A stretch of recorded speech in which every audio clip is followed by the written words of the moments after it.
Hello les amis, j'espère que vous allez bien. En tout cas, c'est l'essentiel. Bon, la famille, avant de débuter cette vidéo, je vais demander à toutes personnes qui sont nouveaux sur cette chaîne de bien vouloir s'abonner et d'activer la cloche de notification pour ne rien louper de nos contenus que nous faisons sur cette chaîne YouTube. Avant même de commencer d'aborder un nouveau contenu, un nouveau terme, un nouveau sujet, un nouveau contenu, une nouvelle vidéo ça concerne un sujet que j'ai toujours voulu parler sur ma chaîne YouTube. Je vais vous dire, avant de vous dire de quelle vidéo il s'agit, je vais vous dire que sur ma chaîne YouTube, je crée toutes sortes de contenu. C'est du contenu global, c'est du contenu, c'est-à-dire que je sais faire un peu tout. Je sais pas tout faire, mais je parle des sujets. Je vous propose du contenu que je maîtrise bien. Il n'y a aucun moment que je vous donne un contenu sans que je puisse le maîtriser. D'habitude, je parle du football, mais là, aujourd'hui, j'ai choisi de vous parler du rap, notamment du rap français. Bon, c'est un sujet que je maîtrise très bien. Alors, je parle qu'en parlant du rap français, du rap en général globalement, parce que quand on parle du rap, les gens pensent tout de suite aux mauvaises images du rap, d'une mauvaise influence du rap au terme de la société, au terme de la jeunesse, etc. Que le rap c'est pas bon pour la jeunesse, que le rap ça gâche beaucoup de jeunes, que le rappeur aussi une mauvaise influence, que le rappeur il montre un mauvais exemple à la jeunesse. Après il y a un côté, c'est pas faux. Je vais vous dire un truc, le rap déjà ça a débuté. Ça provient du soul. Ça a débuté dans les États-Unis en début des années en plein milieu des années 60, disons la fin des années 60. Par là, le rap a été créé par les Américains. Ça a commencé aux États-Unis. Bon, mais moi si je dois vous parler du rap français par exemple, c'est vrai qu'au rap français, on a eu pas mal de groupes qui sont passés dans le rap français, notamment la génération d'avant. Il y avait des groupes comme peut-être le Lunatic par exemple. Le Lunatic, il y a eu des rappeurs comme les MC Solar, etc. etc. Le rap qui est né aux États-Unis, avant que le rap existait, c'était pas vraiment, c'était vraiment du contenu. C'est-à-dire que ça parlait de la société, notamment les Africains, des nègres, les populations africaines qui sont venues émerger dans les pays occidentaux, notamment aux États-Unis, même en Europe, notamment la France, parce que la France c'est le deuxième pays en termes du rap, c'est le deuxième pays qui a accueilli le rap. Bon, c'est vrai que les Américains, ils ont tendance à parler des faits réels, des faits qui sont vraiment passés. Après, comme on dit, les voix vont se tromper dans le rap, mais il y a des gens qui ont vécu, ce qu'ils disent, c'est réel en fait. C'est réel ce qu'ils en parlent dans leurs chansons. Donc, en France, pour moi, de ma part, je vais vous faire une chronique du temps, une chronique du temps du rap, l'évolution du rap français. Le rap français au début des années 80, c'était plutôt cool. Ça parlait des galères qu'il y a dans les quartiers de France, les conditions des jeunes des quartiers français, ce qu'ils vivent dans les quartiers. Ils vivent l'immigration, ils vivent le chômage, ils vivent la discrimination, etc. Et aux États-Unis, on n'avait plus cet aspect de rap de discrimination au début des années 80 avec Tupac aux États-Unis, notamment des Black Panthers qui luttaient contre une révolution raciale. C'est-à-dire qu'ils donnaient des messages directs qui parlaient du racisme, décrivaient la situation du racisme aux États-Unis contre les Noirs. Et c'est vraiment là que le rap est né. En fait, le rap, c'est un dialogue, en fait. C'est un dialogue, ça définit, c'est le seul moyen en gros, si vous voulez, c'est une liberté d'expression, en fait, le rap. C'est une liberté d'expression. Ça raconte quoi, les faits réels, en général. Sauf qu'en France aussi, avant, en France, le rap racontait des faits réels. Ce que le rap français racontait, beaucoup des jeunes quand ils écoutaient ceci, ils se reconnaissaient direct. Moi qui vous parle, moi, j'ai été rappeur dans les années 2012, j'ai fait du rap. J'avais deux amis qui étaient venus chez moi. En fait, à l'époque, je ne rappais pas encore. J'écoutais que des albums de rap. J'ai acheté des coffrets de rap. J'écoutais des rappeurs. J'écoutais des mixtapes, des albums et tout ça. Mais j'avais pas cette idée encore de me mettre au rap, de vouloir faire du rap. C'était pas vraiment mon idée. Et l'idée de venir de faire du rap après, c'était grâce à deux amis qui sont venus chez moi. En fait, chez moi dans ma chambre, j'avais un vieux micro. C'est mon frère qui l'avait installé. Et vu que mon frère à l'époque, c'était un DJ, il mixait, il faisait de la musique aussi avec ses amis. Donc il a gardé un vieux micro dans la chambre. Et lorsque mes deux amis sont arrivés chez moi, ils ont commencé à écrire des textes. Ils ont commencé à enregistrer. Après, ils m'ont demandé à moi, bah tiens, ça te dirait pas d'écrire un petit texte avec nous, de faire un petit freestyle avec nous?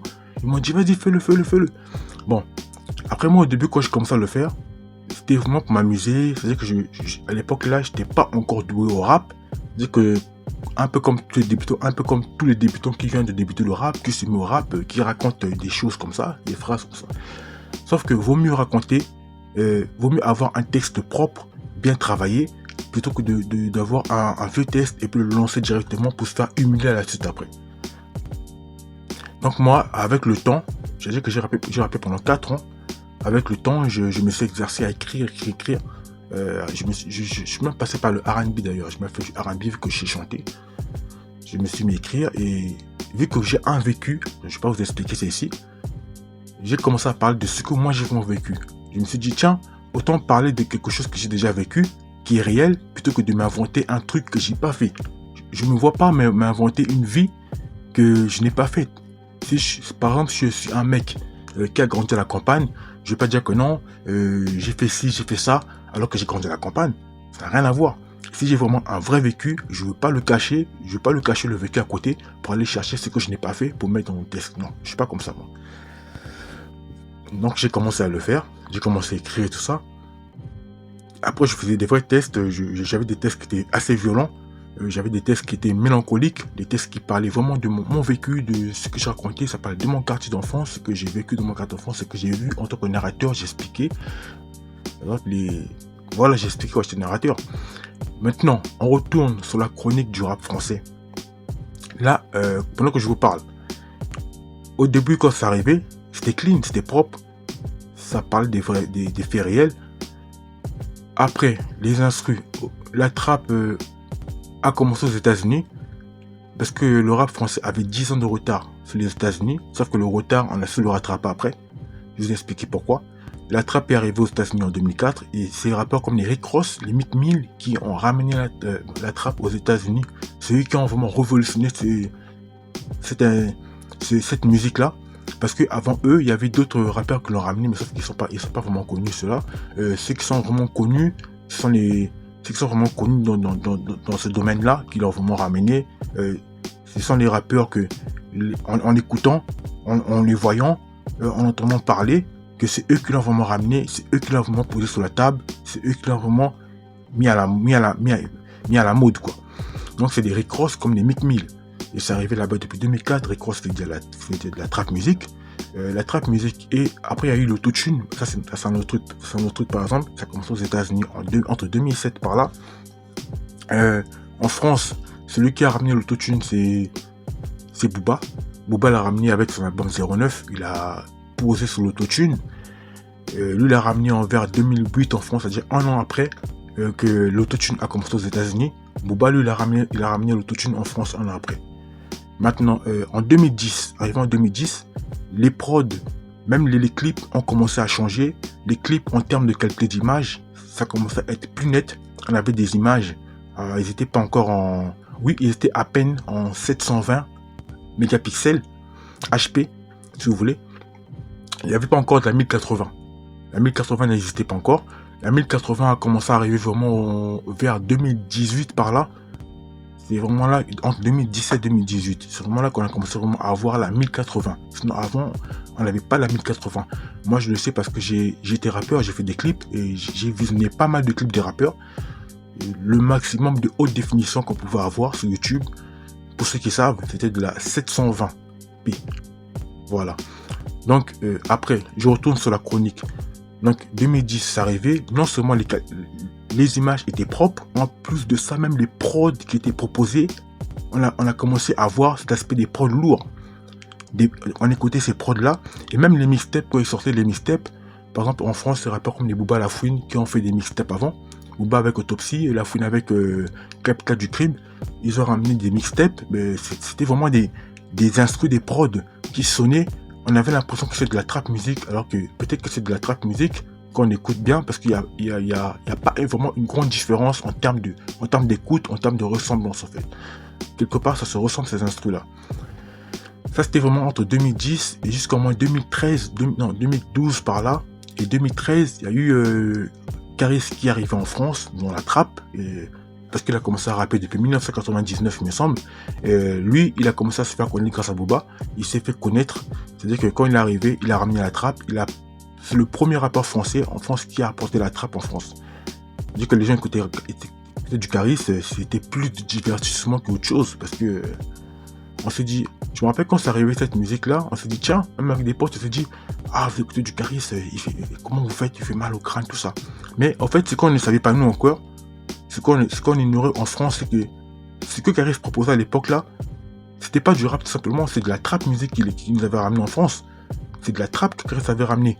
Après, Booba a été le deuxième à reprendre de la trap de Caris après. C'est-à-dire qu'il il a repris ça en sortant en son avec Caris qu'on appelle Kalash tout simplement. Et dans le morceau de Kalash, quand on l'écoute bien, on voit clairement qu'il s'agit de la trap musique.